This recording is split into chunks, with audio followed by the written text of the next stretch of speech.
안녕하세요. 오늘 저희는 일본군 위안부 피해 생존자여셨던 고 이옥선 할머니의 삶을 좀 깊이 들여다보려고 합니다. 네. 저희가 함께 볼 자료는 1998년에 김주환 기자가 중국에서 할머니를 직접 만나서 기록하신 아주 생생한 증언인데요. 네, 그렇죠. 이걸 통해서 할머니가 겪으신 그 고통의 시간, 또 그 속에서도 잃지 않으셨던 강인한 삶의 의지, 이런 것들을 함께 따라가 보려 합니다. 네.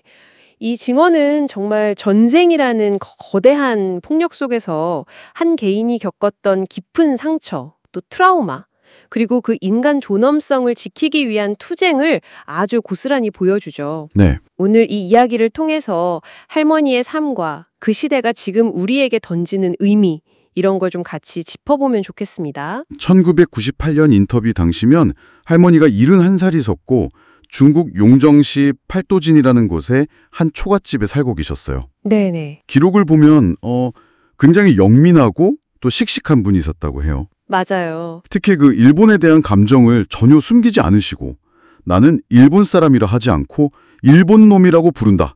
이렇게 딱 말씀하시고. 아, 그러셨군요. 한국의 수요 집회 있잖아요. 거기에 참석하지 못하는 걸 가장 아쉬워하셨다고 합니다. 그렇죠. 그 강인함이 느껴지는데 또 한편으로는 어린 시절에 그 배움에 대한 열망이 굉장히 강하셨다고 해요. 아, 네. 7살 때부터 학교 보내달라고 졸라서 15살까지 그 소망 때문에 우셨다고 하니까 참 간절했죠. 정말요. 근데 결국 이제 학교 보내준다는 그 거짓말에 속아서 부산진역 근처 식당에 양딸로 가셨는데 약속은 당연히 안 지켜졌고 아, 온갖 허들에 이르다가 나중에는 그 술 접대까지 강요받으셨다고 합니다. 그 술 접대를 거부하고 도망쳤다가 붙잡혀서 맞기도 하셨고 결국 울산의 기생집으로 팔려가셨다고요? 네. 거기서도 힘든 시간을 보내시다가 1942년 7월, 그러니까 16살 때였죠. 심부름을 잠깐 나갔다가 길에서 조선인 남성 2명에게 그냥 납치되신 거예요. 아이고, 만주로 끌려가셨군요. 그것도 화물칸 기차에 실려서. 네, 맞아요. 도착한 곳은 연길의 일본군 부대 내 위안소였습니다. 그 초기 증언을 보면 정말 끔찍해요. 동료들이 보는 앞에서 군인들한테 그냥 짐승처럼 겁탈당했고 사쿠라고 불렀던 콘돔도 지급되지 않았고 성병 검사 같은 것도 전혀 없었다고. 세상에. 네. 바로 거기서 처음 월경을 경험하셨는데 처음에는 몸이 잘못된 줄 알고 크게 놀라셨다고 해요. 얼마나 무서우셨을까요? 그러게요.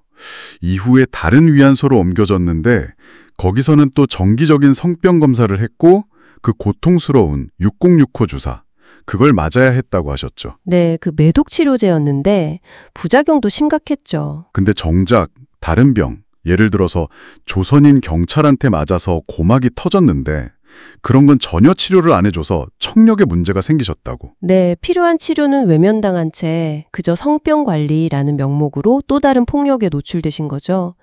평일에는 보통 한 10명, 주말에는 30명, 40명 군인을 받아야 했고 생리 중에도 강요받았다고 합니다. 참.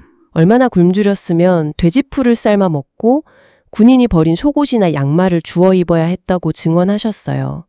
그 상황 자체가 정말 처참했던 거죠. 해방 직전에는 일본인 관리자들이 위안부들을 데리고 피란을 다니다가 그냥 산속에 버리고 도망쳤다고 하죠. 네, 그랬다고 합니다. 해방이 됐는데도 기쁨을 누릴 새도 없이 구걸로 연명하고 또 당시 소련군의 만행에도 노출되고 고난이 계속됐네요. 그러던 중에 정말 영화처럼 그 위안소 시절에 잠시 정을 나눴던 조선인 남성을 우연히 만나서 결혼을 하셨어요. 아, 정말요? 네, 근데 그 행복도 정말 짧았습니다.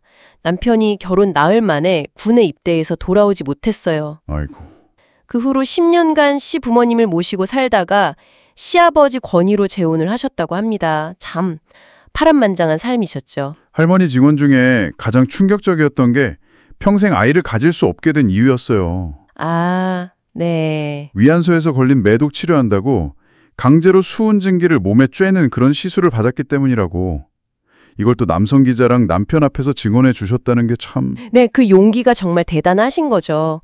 그런 끔찍한 경험 속에서도 할머니는 그 삶과 배움의 끈을 놓지 않으셨다는 점, 이게 정말 중요합니다. 맞아요.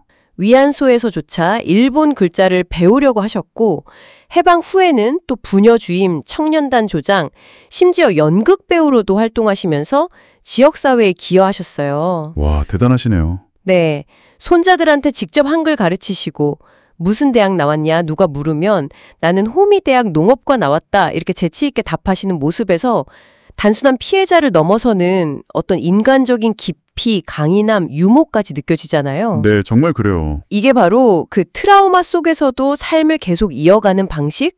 어쩌면 일종의 저항 아니었을까 싶어요. 오늘 이옥선 할머니의 목소리를 통해서 저희는 그 역사의 폭력 앞에서 한 개인이 겪어야 했던 참혹한 현실, 그리고 그 안에서도 결코 꺼지지 않았던 인간 존엄성의 불씨, 또 배움과 정의에 대한 갈망을 다시 한번 확인할 수 있었습니다. 여러분께서는 이 기록을 보시면서 어떤 부분이 가장 깊이 와닿으셨나요? 네, 할머니의 그 용기 있는 증언은 과거의 아픔을 고발하는 것을 넘어서서 지금 우리에게 중요한 질문을 던지고 있죠. 개인의 고통스러운 기억을 마주하고 기록하는 일이 왜 중요한지, 그리고 이 역사의 교훈을 우리가 어떻게 다음 세대에게 전해야 할지, 할머니의 삶이 우리에게 남긴 숙제가 무엇일지 잠시 각자의 자리에서 생각해보는 그런 계기가 되었으면 합니다.